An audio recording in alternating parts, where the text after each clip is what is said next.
પદ. પદ એ મધ્યકાલીન યુગમાં સૌથી વધુ ખેડાયેલ ટૂંકો સાહિત્ય પ્રકાર છે. કેવો પ્રકાર? ટૂંકો સાહિત્ય પ્રકાર. ચલો સમજીએ હવે પદ. મિત્રો, પદ એનો શાબ્દિક અર્થ થાય ડગલું અથવા પગલું. યાદ રાખજો, ડગલું બોલ્યો છો, બીજો શબ્દ નથી બોલ્યો. પદનો શાબ્દિક અર્થ શું થાય? ડગલું અથવા પગલું. મધ્યકાલીન યુગમાં પદ સાહિત્યનું ખેડાણ નરસિંહ મહેતાએ કર્યું, પછી મીરાબાઈએ કર્યું, પ્રીતમે કર્યું. કોણે કર્યું? પ્રીતમે. ના ના ના યોગેશ, આ 5 પાંડવો વાળો ભીમ નથી, એટલે અર્જુનનો ભાઈ નહીં હો. ડોન્ટ વરી, એ મગજમાં નહીં લેવાનું. આપણે ટૂંકમાં એટલું યાદ રાખવાનું કે યાર ભીમ એટલે ભાલરનો શિષ્ય, પૂરું. એવો પ્રશ્ન નહીં પૂછા 5 પાંડવ વાળો ભીમ છે એ નહીં આવે એટલે એ પણ ભીમ નથી હો ને, બરાબર છે. એટલે હિડમ્બા અને ભીમને યાદ નહીં કરવાના, બરાબર છે. ચલો આપણા ટોપિક પર આવી. તો પદનું ખેડાણ મીરાબાઈએ કર્યું, પ્રીતમે કર્યું, દયારામે કર્યું, કાફીના પિતા એવા ધીરા ભગતે પણ કર્યું. આ બધા પદ માટે જાણીતા હતા. અને મિત્રો, પદની જેટલી રચનાઓ આપીને એ કૃષ્ણ ભક્તિને ધ્યાનમાં આપે. કોને? કૃષ્ણ ભક્તિની રચનાઓ છે. એટલે પદના પિતા પૂછાય તો નરસિંહ મહેતા. પદના પિતા કોણ આવે? નરસિંહ મહેતા. હા, પદની માતા આવે તો મીરાબાઈ. પણ આવો પ્રશ્ન ક્યારેય પૂછાયો નથી હો ભાઈ, કે પદની માતા કોણ? તો કે મીરાબાઈ. એવું નથી પૂછાયું. પરંતુ મિત્રો, મીરાબાઈએ 250થી વધુ પદોની રચના કરી. અને પદ એટલે 2 અથવા 4 પંક્તિમાં રચાયેલી રચના. પરીક્ષામાં પૂછાયું પદમાં કેટલી પંક્તિ? 2 અથવા 4 પંક્તિ. બરોબર છે. અને એ જાણીતી રચના છે પદની. 2 અથવા 4 પંક્તિમાં રચાયેલ પદ. હવે સમજો કે મીરાબાઈ પદ માટે જાણીતા છે અને નરસિંહ મહેતા પણ જાણીતા છે. તો નરસિંહ મહેતા પદના પિતા, પ્રભાતિયા માટે પણ જાણીતા છે. નરસિંહ મહેતા ભજન માટે પણ જાણીતા છે. મીરાબાઈએ કેવા પદો આપ્યો? મેરે તો ગિરધર ગોપાલ દૂસરો ન કોઈ, પગ ઘુંઘरू બાદ મીરા નાચી, વૃંદાવન કી કુંજ ગલી में હારી મેં તો પ્રેમ દીવાની, મેરા દર્દ ન જાણે કોઈ, મુખડાની માયા લાગી હારે કોઈ માધવ લઈ લો. આવી સરસ એવી રચનાઓ મીરાબાઈએ આપી છે. માટે પદ માટે મીરાબાઈ પણ જાણીતા છે. મીરાબાઈએ જે પદો આપે ને એ કૃષ્ણ ભક્તિ, શૃંગાર રસ, પ્રેમ રસ અને ભક્તિ રસ વિશેના પદો આપેલા છે. જ્યારે દયારામના પદો છે એ પણ કૃષ્ણ ભક્તિમય રંગાયેલા પદો છે. બરાબર છે. ચલો આપણે આગળ વધીએ. શું લખ્યું? આખ્યાનનું ખેડાણ કોણે કર્યું? આખ્યાનનું ખેડાણ કોણે કર્યું એટલે ચલો, આખ્યાનના બીજ કોણે રૂપે એવો પ્રશ્ન પૂછાય અથવા ખેડાણ કોણે કર્યું? તો નરસિંહ મહેતાએ બીજ આખ્યાનના. પરંતુ આખ્યાન શબ્દનો પ્રયોગ કોણે કર્યો એવો શબ્દ પૂછાય તો પ્રયોગ આવે તો પ્રયોગ એટલે કોણ? પ્રયોગ કોણે કર્યો? તો ભાલણે. 1 મિનિટ હો મિત્રો.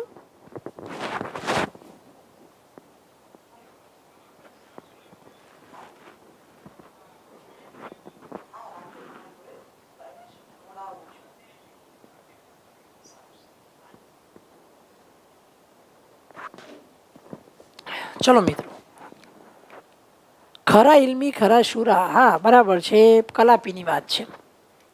શામળે આખ્યાન નહીં, શામળે છે ને પદ માટે જાણીતા છે. પદ્ય વાર્તા શામળ. છપ્પા માટે પણ જાણીતા છે. ચોપાઈ માટે પણ શામળ જાણીતા છે. ચલો ધ્યાન આપો હવે કે પદનો શાબ્દિક અર્થ થાય ડગલું અથવા પગલું. શું થાય? ડગલું અથવા પગલું. મધ્યકાલીન ઉર્મી પ્રધાન સાહિત્ય પ્રકાર એટલે પદ. આ એક વસ્તુ યાદ રાખવાની. પદની શરૂઆત નરસિંહ મહેતા દ્વારા કરવામાં આવેલી છે. માટે પદના પિતા તરીકે કોને ઓળખવામાં આવે? તો નરસિંહ મહેતાને. યાદ રાખો, બરાબર છે.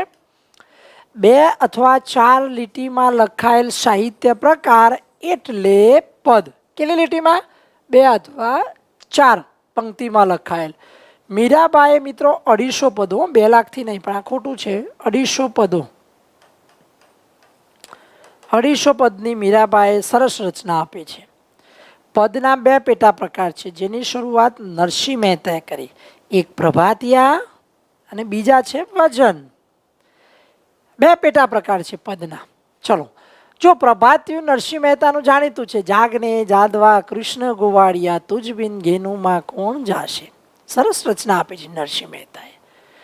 જ્યારે એમનું જાણીતું ભજન છે વૈષ્ણવ વજન તો તેને રે કહીએ, જે પીડ પરાઈ જાણે. પ્રભાતિયાના પિતા એટલે નરસિંહ મહેતા જાણીતા છે, અને તેમનું જાણીતું પદ જાગને જાદવા કૃષ્ણ ગોવાળિયા ખૂબ જ જાણીતું છે. અને પ્રભાતિયા મિત્રો સવારે ગાવામાં આવે. ક્યારે ગાવામાં આવે? સવારે. પણ આપણે જે અત્યારની પ્રજા છે, અત્યારની જનરેશન છે ને, એ અત્યારે સવાર સવારમાં પ્રભાતિયાની જગ્યાએ હનીસિંહના ગીતો સાંભળ્યા. આવી આપણી પ્રજા છે. અને આવનારી પેઢી તો કદાચ આ પ્રભાતિયા શું છે, આ બધા ભજનો જે છે ને ભૂલી જશે. ખબર નહીં, કારણ કે આવનારી પેઢી તો અત્યારે તમે જુઓ વેસ્ટર્ન કલ્ચર અપનાવી રહી છે. બરાબર છે. અને ભજન એમનું જે છે વૈષ્ણવ ભજન એ ગાંધીજીનું ખૂબ જ પ્રિય ભજન છે. અને ગાંધીજીની આશ્રમ પોથીમાં પણ આ ભજનને સ્થાન મળેલ છે. બરાબર છે. મયુરીબેન ખરે ગુજરાત રાજ્યનું જ્યારે ઉદ્ઘાટન થયું ત્યારે મયુરીબેન ખરેના કંઠસ્થ આ ભજન ગાવામાં આવ્યું હતું. વૈષ્ણવ ભજન તો તેને રે કહીએ, જે પીડ પરાઈ જાણે. બહુ સરસ રચના છે. આપણે પાઠ્યપુસ્તકમાં મિત્રો આ ભણી ગયા છે, અને આપણને ખ્યાલ નહોતું કે આપણા જીવનમાં આ બધું પાછું આવવાનું છે, આપણે આવી તૈયારી કરવાની છે એવી ખબર નથી. બરાબર છે. પણ પરીક્ષાને ધ્યાનમાં લઈને આપણે એની પ્રોસેસ કરવાની છે. ચલો, હા, પ્રભાતિયા સવારે ગાવામાં આવે છે. જ્યારે દામોદર કુંડ, યાદ રાખજો, દામોદર કુંડ, દામોદર કુંડમાં નરસિંહ મહેતા સવારે સ્નાન કરવા જાય ત્યારે સવારે જતી વખતે એટલે ભાઈ દામોદર કુંડમાં સ્નાન કરવા જતી વખતે સ્નાન કરવા જાય ત્યારે શું ગાતા હતા જતી વખતે? તો રામગરી રાગ. કયો રાગ ગાય? રામગરી. અને પાછા ફરે સ્નાન કરીને, પાછા ફરતી વખતે પ્રભાતિયા ગાતા હતા. આવો પ્રશ્ન પૂછાયેલો છે. આમ તો મિત્રો તમને નરસિંહ મહેતા ચલાવીશું એટલે ડિટેલમાં લઈ જઈશું. બરાબર છે. અને બીજું કે પ્રભાતિયા સવારે પાછા પડતી વખતે ગાતા હતા. એક પ્રશ્ન એવો પૂછાયેલો કે નરસિંહ મહેતા કયું વાદ્ય વગાડતા હતા? તો વાદ્ય એટલે કરતાલ. કયું વગાડતા હતા? કરતાલ. ચલો, ક્લિયર? ઓકે. હા, પ્રભાતિયા પણ જતી વખતે છે ને યોગેશ રામગરી રાગ ગાતા હતા. એવો પ્રશ્ન યાદ રાખવાનો. અને પાછા ફરતા હતા ત્યારે પ્રભાતિયા ગાતા હતા. ચલો, સમજો હવે. ધીરા ભગત, પ્રીતમ અને દયારામે પણ પદની રચના કરેલી છે. બરોબર છે. સૌથી મહત્વનો ટોપિક, મધ્યકાલીન ગુજરાતી સાહિત્યમાં સૌથી નાનો સાહિત્ય પ્રકાર એટલે પદ. આ યાદ રાખજો, મોસ્ટ આઈએમપી. બરાબર છે. સૌથી નાનો સાહિત્ય પ્રકાર એટલે પદ. યસ. જૂના છંદમાં નરસિંહ મહેતાના જે પ્રભાતિયા ને બધું છે ને જૂના છંદમાં છે. ભજન એ ભક્તિ પ્રધાન સાહિત્ય પ્રકાર છે, જે માનવીને જીવન જીવવા અંગેનો સાચો માર્ગ દર્શાવે છે. Clear friends? આગળ વધીએ હવે. પદમાં ખ્યાલ આવી ગયો? રિપીટ કરું. પદ એટલે ડગલું અથવા પગલું, 2 અથવા 4 પંક્તિની રચના છે. એટલા માટે વારે ઘડે રિપીટ કરું છું. પરીક્ષામાં આ બધા પ્રશ્નો પૂછેલા છે ને બહુ મહત્વનો ટોપિક છે. કેટલી પંક્તિ આવે? તો 2 અથવા 4 પંક્તિ. યાદ રાખજો. પદના પિતા પૂછાય તો નરસિંહ મહેતા. મીરાબાઈ પદ માટે જાણીતા છે. પ્રભાતિયા માટે કોણ આવે? તો નરસિંહ મહેતા. સવારે ગાવામાં આવતા પ્રભાતિયા છે. જાણીતું પ્રભાતિયું કયું છે નરસિંહ મહેતાનું? તો જાગને જાદવા કૃષ્ણ ગોવાળિયા. ભજન પૂછાય તો વૈષ્ણવ ભજન તો તેને રે કહીએ. હા, ઇમેજમાં કરતાલ હોય છે હાથમાં. રાઈટ. ચલો, આગળ વધીએ હવે. પદ્ય વાર્તા. કઈ વાર્તા આવે મિત્રો? પદ્ય વાર્તા. ચલો, આપણે કોઈનું માન રાખવાનું હતું એટલે આપણે પેન બદલીએ. પછી એવું લાગે તો પાછું બીજા કોઈનું માન રાખીશું, પણ અહીંયા ધ્યાન આપજો. પદ્ય વાર્તા મિત્રો, પદ્ય વાર્તા એટલે ટૂંકમાં કહીએ ને તો ટૂંકી વાર્તા. શું કહેવામાં આવે? ટૂંકી વાર્તા. અને પદ્ય વાર્તા માટે કોણ જાણીતું છે? તો શામળ. બરાબર છે. શામળ પદ્ય વાર્તાના પિતા તરીકે ગુજરાતી સાહિત્યમાં ઓળખવામાં આવે છે. પદ્ય વાર્તા એટલે ટૂંકી વાર્તા. યસ, કિરણ બદલી નાખ્યો પેનનો કલર. બરાબર છે. અને સમજો તમે કે ગુજરાતી ભાષાની પ્રથમ પદ્ય વાર્તા આવે ને તો નેમિનાથ ચતુષ્પાદિકા. કઈ આવે? નેમિનાથ ચતુષ્પાદિકા. આપણે સમજીએ, પદ્ય વાર્તા એટલે જાણીતી અને પ્રચલિત કથા વસ્તુને ધ્યાનમાં લઈને એક કાલ્પનિક કથા પદ્ય વાર્તા દ્વારા આપણને જોવા મળે. બરાબર. પદ્ય વાર્તાના પિતા તરીકે શામળ ભટ્ટ એટલે શામળ મહારાજ.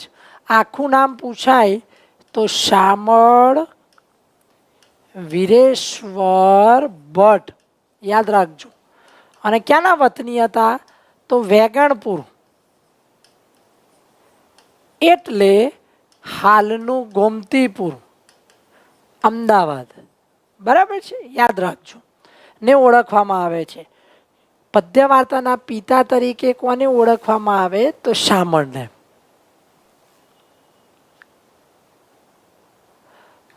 બ્લુ રાખીએ ને, સારું, ચલો એ હવે રાખીએ. નવલિકાને પણ ટૂંકી વાર્તા કહેવામાં આવે છે અને પદ્ય વાર્તા પણ એક ટૂંકી વાર્તાનો ભાગ છે. ધવલ, ચલો. છપ્પામાં પદ્ય વાર્તા. છપ્પામાં આપણે જોઈએ, છપ્પામાં એટલે બ્લુ તો છે યાર. બરાબર છે, બ્લુ રાઇટિંગ છે ને એટલે. છપ્પામાં પદ્ય વાર્તા શામળ ભટ્ટ દ્વારા, શામળ મહારાજ દ્વારા લખવામાં આવેલી છે. આ મોસ્ટ યાદ રાખવાનું છે કે ગુજરાતી સાહિત્યની પ્રથમ પદ્ય વાર્તા તો હંસરાજ વચ્છરાજ ચોપાઈ છે ફ્રેન્ડ્સ. અને લેખક છે વિજય ભદ્ર સુરી. આ બધા સુરી આગળ તમને ભેગા થઈ જશે. ઓકે, બરાબર છે. એટલે ખાસ યાદ રાખજો, ગુજરાતી ભાષાની અથવા સાહિત્યની પ્રથમ પદ્ય વાર્તા કઈ? તો હંસરાજ વચ્છરાજ ચોપાઈ. પરંતુ ગુજરાતી સાહિત્યની પ્રથમ પદ્ય વાર્તા શામળ રચિત એવો પ્રશ્ન આવે તો પદ્માવતી છે. કઈ આવે? પદ્માવતી. ઓકે નાગપાલ, શું હતું તારો પ્રશ્ન? મને ખ્યાલ નથી આવ્યો. બરાબર છે, રિસાઈ નહીં જવાનું હાર્દિક, ડોન્ટ વરી યાર. હા, આપણે ચલાવીએ છીએ ગોપાલ. બરાબર છે, પદ્ય ગદ્યમાં. સારું, ચલો. ઓકે, ગુજરાતી સાહિત્યની પ્રથમ પદ્ય વાર્તા તો પદ્માવતી. અંતિમ રચના, શામળની અંતિમ રચના પૂછાય ને મિત્રો તો સુડા બહોતરી. આ યાદ રાખવાનું. શામળ રચિત પ્રથમ પદ્ય વાર્તા તો પદ્માવતીની વાર્તા. બરાબર. અને અંતિમ રચના કઈ છે? તો સુડા બહોતરી. ગુજરાતી સાહિત્યની પ્રથમ પદ્ય વાર્તા આવે તો કઈ આવશે? હંસરાજ વચ્છરાજ ચોપાઈ. લેખક કોણ છે? તો વિજય ભદ્ર સુરી. ક્લિયર? શામળનું આખું નામ પૂછાય તો શામળ વીરેશ્વર ભટ્ટ, અમદાવાદના. પેટ કરાવે વેઠ, લક્ષ્મી તેને લીલા લેર, ગાજા મેં વર્ષે નહીં, નરનારીના ચાતુરી, નરનારીના વિવેક.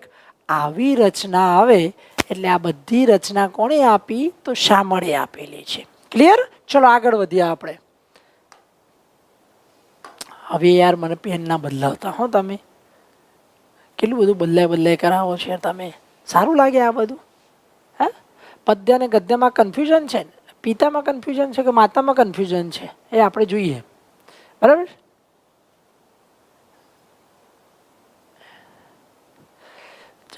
હા, હાર્દિકે આપ્યો કે નરસિંહ મહેતા ભૈરવ. નરસિંહ મહેતા ક્યારે ભૈરવ રાગ ગાતા હતા હાર્દિક? મને ખ્યાલ નહીં હોય યાર. કેદારો રાગ ગાતા હતા, મલ્હાર રાગ ગાતા હતા, પ્રભાતિયા ગાતા હતા, ભજન ગાતા હતા, પણ ભૈરવ રાગ નરસિંહ મહેતા ગાતા હતા એ યારું વિચારવું પડશે. ચલો હવે જુઓ, ગરબી. આગળ શું જોયું મિત્રો આપણે? પદ્ય વાર્તા. હવે ગરબીમાં સમજો, ચલો. ગરબી એ છે ને મિત્રો પુરુષ પ્રધાન રચના છે, પુરુષ પ્રધાન, બરાબર છે. અને ગરબીના પિતા આવે એટલે દયારામ, બરાબર છે. અને 800 થી વધુ ગરબીઓની રચના દયારામે કરેલી છે. કેટલી? 800 થી વધુ ગરબીઓની રચના દયારામે કરેલી છે. ગરબી એ કેવી રચના છે? તો ભક્તિ પ્રધાન ખરી, પણ પુરુષ પ્રધાન રચના છે. પરંતુ મિત્રો ગરબી ભટ્ટ એટલે કોણ આવે? તો દલપતરામ. કોણ આવે? દલપતરામ. હે ને? ચલો, ઓકે. ગરબી એ પુરુષ પ્રધાન નૃત્ય છે, વૃંદમાં ગવાતો સાહિત્ય પ્રકાર છે. આ યાદ રાખવાનું છે. ગરબીના પિતા એટલે દયારામ, પરંતુ મિત્રો ગરબી ભટ્ટ તરીકે કોને ઓળખવામાં આવે? તો દલપતરામ. આ યાદ રાખજો, બરાબર છે. દયારામ ક્યાંના વતની હતા? તો ચાંદોદ, કન્નારી. અને કર્મભૂમિ તરીકે ઘણીવાર ઉલ્લેખ છે તો ડભોઈ. આ પણ યાદ રાખવાનું છે. શક્તિ અને કૃષ્ણ ભક્તિ પર આધારિત ગરબી દયારામે લખેલી છે. કેટલી ગરબીઓ? તો 800 થી વધુ ગરબીઓની રચના જોવા આપણને મળે છે. ગરબીની રચના કવિ શ્વામળ દ્વારા પણ કરવામાં આવે છે. ગરબી એ ભક્તિ પ્રધાન પદ સાહિત્ય છે. ગુજરાતી ભાષામાં ગરબો, આ નોંધ કરીને લખજો મિત્રો કે ગુજરાતી ભાષામાં ગરબો, ગરબો આવે ને એટલે વલ્લભ મેવાડો યાદ આવે, ઇટ્સ અ ગુડ. પણ અહીંયા પ્રશ્ન શું છે કે ગરબો અને ગરબી શબ્દો અને રાસ રમતા શબ્દનો પ્રયોગ સૌ પ્રથમ ગુજરાતી સાહિત્યમાં કોણે કર્યો? તો ભાણદાસ. મોસ્ટ આઈએમપી પ્રશ્ન કેવો પૂછાય કે ગુજરાતી ભાષામાં ગરબો અને ગરબી શબ્દનો સૌ પ્રથમ પ્રયોગ કોણે કર્યો? તો ભાણદાસ. ગરબીના પિતા આવે તો દયારામ. કોણ આવે? દયારામ. અને ગરબાના પિતા આવે તો વલ્લભ મેવાડો. આના પછીનો ટોપિક આવે છે, બરાબર છે. અને ગરબી એ કેવો પ્રકાર છે? તો પુરુષ પ્રધાન નૃત્ય છે. ચલો, ક્લિયર? આગળ હવે વધીએ આપણે. જો ફરીથી રિપીટ કરું કે આ પ્રશ્ન પૂછાયેલો છે કે ગુજરાતી ભાષામાં ગરબો અને ગરબી શબ્દો તથા રાસ રમતા શબ્દોનો પ્રયોગ કોણે કર્યો? તો ભાણદાસે. હવે તમને એવું કન્ફ્યુઝન થાય, સર રાસ તો ગુજરાતી ભાષામાં સૌ પ્રથમ કોણે આપ્યો? રાસ તો આવો શબ્દ પ્રયોગ તો હેમચંદ્રાચાર્યએ કર્યો. યસ, પણ હેમચંદ્રાચાર્ય જૈન સાહિત્યમાં સૌ પ્રથમ રાસ શબ્દનો પ્રયોગ કોણે કર્યો? એવો પ્રશ્ન પૂછાય તો જૈન સાહિત્યમાં હેમચંદ્રાચાર્ય. એવો પ્રશ્ન પૂછાય કે ગુજરાતી સાહિત્યમાં રાસ, ગરબી અને ગરબો આ ત્રણે જોડે આપેલું હશે, આવા શબ્દનો પ્રયોગ કરનાર કોણ હતા? તો ભાણદાસ. ઓકે, ચલો, વેરી ગુડ. ડભોઈમાં દયારામ સ્કૂલ પણ છે એમ ને? સરસ. આગળ વધીએ હવે. ગરબો. જો મિત્રો ગરબી એ પુરુષ પ્રધાન રચના હતી, જ્યારે ગરબો એ સ્ત્રી પ્રધાન રચના છે. સંસ્કૃત ભાષાના ગર્ભદીપ પરથી ગરબો ઉતરી આવ્યો છે. સંસ્કૃત ભાષાના શબ્દ ગર્ભદીપ પરથી ગરબો ઉતરી આવે છે. આશોમાં નવરાત્રિમાં અને ચૈત્ર નવરાત્રિમાં આપણને જોવા મળે છે કે નાની એવી મટકી છે અને મટકીમાં છિદ્ર એટલે કાણા પાડેલા છે, બરાબર છે. ઘણીવાર એને ડેકોરેટ પણ કરવામાં આવે છે અને અંદર કોળિયું મૂકવામાં આવે છે, પ્રગટાવેલું કોળિયું. અને બહેનો માથા ઉપર આ ગરબો લઈને ઘૂમતા હોય છે. એટલે ગરબીની રચના દયારામે કરી એ પુરુષ પ્રધાન રચના છે, જ્યારે ગરબો એ સ્ત્રી પ્રધાન રચના છે. ગરબાના પિતા તરીકે વલ્લભ મેવાડો અને ધોળાભટ્ટ મેવાડો આ બંને ભાઈઓ હતા મિત્રો, અમદાવાદના વતની હતા. લિજેન્ડરી એવો ઉલ્લેખ છે કે વલ્લભ મેવાડો એક મંદિરમાં બેઠો હોય છે અને ત્યાં મંદિરના આગળના ચોકમાં થૂકે છે, ભૂલથી થૂકી દે છે. ત્યારે કેટલાક એ થૂકે છે એટલે કેટલાક એને જે ત્યાં શ્રદ્ધાળુઓ આવ્યા હોય છે અને બોલે છે કે મંદિરના ચોકમાં થૂકે છે એ યોગ્ય નથી. હવે આનાથી છટકબારી માટે વલ્લભ મેવાડો એ એમ કહે છે કે મારો નાથ છે એ તો સમજી જશે, એ નહીં સમજો તો બીજું કોણ સમજશે. છતાં પણ શ્રદ્ધાળુ એને બોલે છે એટલે ત્યારથી મનમાં એ નક્કી કરે છે કે હવે હું નાથને નહીં, બરાબર છે, પણ માતાજીને ભજીશ, માતાજીને વિનવીશ. અને એણે મિત્રો ગરબાની રચના કરી. આનંદનો ગરબો, બહુચરમાનો ગરબો, સરસ રચનાઓ આપી. કેવો આનંદનો ગરબો, બહુચરમાનો ગરબો, મહાકાળીમાનો ગરબો, માતાજીની લાવણી, સ્તુતિ, ગાન, આવી સરસ એવી રચનાઓ વલ્લભ મેવાડે અને ધોળા ભટ્ટે આપી. મિત્રો બંને પૂછાય તો વતની અમદાવાદ, પણ કર્મભૂમિ ક્યાંના હતા? તો કર્મભૂમિ આવે તો બહુચરાજી. ઓકે, ચલો. હાર્દિક સોરી સર, તમારા લેક્ચર ના જોઈ શકે, બે ટાઈમ રનિંગ સ્ટાર્ટ કરીશું. ઓકે ઓકે, વાંધો નહીં, આપણે એપ્લિકેશનમાં હોય ને તો રિપીટ કરીને જોઈ લેવાનો, બરાબર છે. ચલો, Usha, okay, very good. Garba ગુજરાતમાં કોણ લાવ્યું? હવે મિત્રો સમજો કે ગરબી અને ગરબી આ બંને જ્યારે પૂછાય ને ત્યારે તમને આ કન્સેપ્ટ ક્લિયર હોવો જોઈએ, બરાબર છે. ગરબો શબ્દ સંસ્કૃત ભાષાના ગર્ભદીપ શબ્દ પરથી ઉતરી આવેલો છે. આવો પ્રશ્ન પૂછાઈ ગયો. પછી આ એક સમજવા માટે છે. ગર્ભદીપ એટલે માટીમાંથી બનાવેલ છિદ્રવાળા ગરબામાં તેની અંદર દીપક પ્રગટાવવામાં આવેલા છે, તેને ગર્ભદીપ તરીકે ઓળખવામાં આવે છે. બીજું કે ગરબો એ સ્ત્રી પ્રધાન નૃત્ય છે. ગરબો કોરાવો એટલે ગરબાની મધ્યમાં છિદ્રો પાડવાની રીત રિવાજ કે પરંપરા. ગરબાના રચયિતા પૂછાય તો વલ્લભ મેવાડો અને ધોળા ભટ્ટ મેવાડો. આ પણ લખી લેજો મિત્રો, જેનો જન્મ અમદાવાદ થયેલ હતો. અને કર્મભૂમિ આવે તો શક્તિપીઠ બહુચરાજી. કેવા ગરબા આપ્યા? તો આનંદનો ગરબો, બહુ જાણીતો છે મિત્રો, આનંદનો ગરબો. પછી બહુચરમાનો ગરબો, એ જ આનંદનો ગરબો, બહુચરમાનો ગરબો. મહાકાળી માનો ગરબો. પછી માતાજીની લાવણી, માતાજીની લાવણી. લાવણી એટલે એક જૂનો સાહિત્ય પ્રકાર છે. માતાજીની લાવણી, બરાબર છે. આ લખી રાખજો મિત્રો. એટલે ગરબાના પિતા આવે તો કોણ આવે? વલ્લભ મેવાડો, બરાબર ને. ચલો, હા કોમેન્ટ આવે છે ને, નવરાત્રિ હમણાં આવે છે ને? યસ યસ, નવરાત્રિ આવે એટલે તમારે નાચવા કૂદવાનું, હે ને. ઘણાને તો મન મોર બની થનગનાટ કરે એવું થાય નવરાત્રિ આવે, બરાબર. પણ મિત્રો પરીક્ષાની તૈયારી કરતા હોઈએ તો ક્યાં મોર બની તૈયારી થાય, હે ને, બરાબર છે. ચલો, હા વર્ષા, પણ અમે યાર ધમાકા મોટા કરીએ છો.